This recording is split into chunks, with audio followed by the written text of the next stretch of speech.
Assalamualaikum warahmatullahi wabarakatuh. Alhamdulillahirabbil alamin wa bihi nasta'inu ala umuri dunya waddin. Wassalatu wassalamu ala asyrofil mursalin wa ala alihi wa sahbihi ajmain amma ba'd. Perkenalkan, saya Nur Ali Faila dengan NIM 2104075020035, salah satu mahasiswi pendidikan guru sekolah dasar Fakultas Ilmu Pendidikan Universitas Negeri Makassar. Alhamdulillah, pada kesempatan kali ini saya dapat membawakan materi atau ceramah mengenai bagaimana membumikan Islam di Indonesia, yang mana materi tersebut merupakan tugas untuk memenuhi ujian akhir semester pada mata kuliah pendidikan agama. Secara filosofis, agama merupakan keyakinan seseorang akan adanya Tuhan. Dalam ajaran Islam, agama merupakan keyakinan seseorang kepada Allah Subhanahu wa Ta'ala beserta ketentuan-ketentuannya yang diwahyukan kepada para nabi dan rasulnya. Oleh karena itu, ajaran Islam bersifat samawi atau langit berdasarkan wahyu. Namun demikian, sifat samawi dari Islam harus diturunkan ke bumi diimplementasikan dalam kehidupan sehari-hari, sebab tujuan utama dari agama adalah mengatur kehidupan manusia agar menjadi lebih baik. Sejatinya, ketika seseorang memeluk agama, tatanan kehidupannya selalu tertib, aman, dan nyaman. Tetapi dalam kenyataannya terkadang bertolak belakang dengan hal itu. Ketaatan kepada agama dilaksanakan, namun kehidupan semakin kacau. Ustaz dan agamawan muncul di mana-mana, tapi sulit mencari orang yang benar-benar soleh. Demikian pula kajian ilmu berdasarkan agama muncul di mana-mana, mengajak orang untuk berbuat jujur dan baik, tapi yang tumbuh subur malah kemaksiatan, kejahatan, juga kesombongan. Lantas, ada apa dengan keberagaman kita? Mengapa kehidupan sangat kacau dan bertolak belakang dari agama? Padahal di tengah-tengah kehidupan ini lebih banyak orang yang pandai dan beragama, lebih banyak orang yang percaya kepada Tuhan daripada yang ateis. Masih banyak orang melaksanakan sholat masjid mulai dari ukuran kecil sampai dengan ukuran besar ada di tengah-tengah kehidupan kita ini.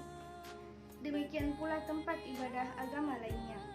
Tapi, mengapa tatanan kehidupan kita dari hari ke hari mendapatkan kegelisahan, keributan, dan masalah lainnya daripada mendapatkan ketertiban, ketentraman, dan kenyamanan?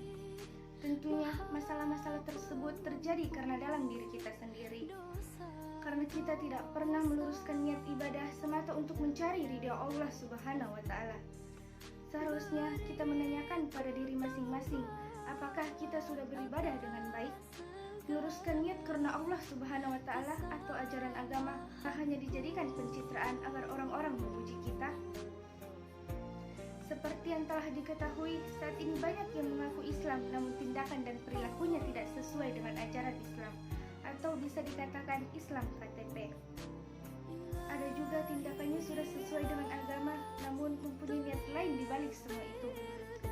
Maksud dari niat lain adalah melaksanakan agama dari tampilan luarnya saja. Terkadang agama hanya dimanfaatkan untuk pencitraan agar dianggap sebagai orang yang taat dan soleh. Tak sedikit pula yang menjadikan agama sebagai aksesoris kehidupan demi meraih keuntungan bisnis. Padahal sebagai umat Islam kita diharuskan menjadikan ajaran agama sebagai ruh dan nafas kehidupan yang harus berpengaruh terhadap diri sendiri, orang lain, dan juga lingkungan hidupnya. Terdapat suatu kisah seorang sahabat bertanya kepada Rasulullah Shallallahu Alaihi Wasallam, "Ya Rasulullah, manakah yang tergolong orang berperang di jalan Allah? Apakah orang yang berperang karena ingin disebut pemberani, orang yang berperang karena fanatisme kesukuan, atau orang yang berperang karena ria? Manakah yang tergolong kepada perang di jalan Allah atau membela kemuliaan agama Allah?" Kemudian Rasulullah Shallallahu Alaihi Wasallam menjawab, "Mereka yang berperang karena semata-mata menegakkan agama Allah, dialah yang tergolong fi sabilillah."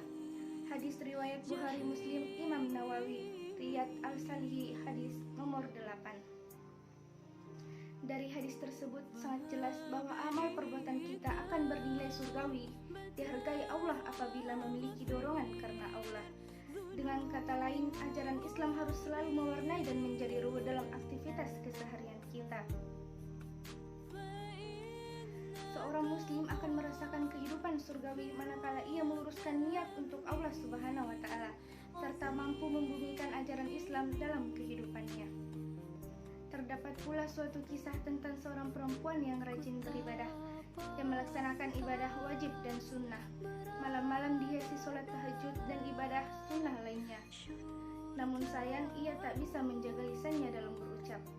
Ia senang beribadah dibarengi dengan kesenangannya menyakiti hati tetangga. Lisannya selalu basah dengan zikir, juga lisannya menceritakan kejelekan-kejelekan orang lain. Kelak dia akan berada di neraka.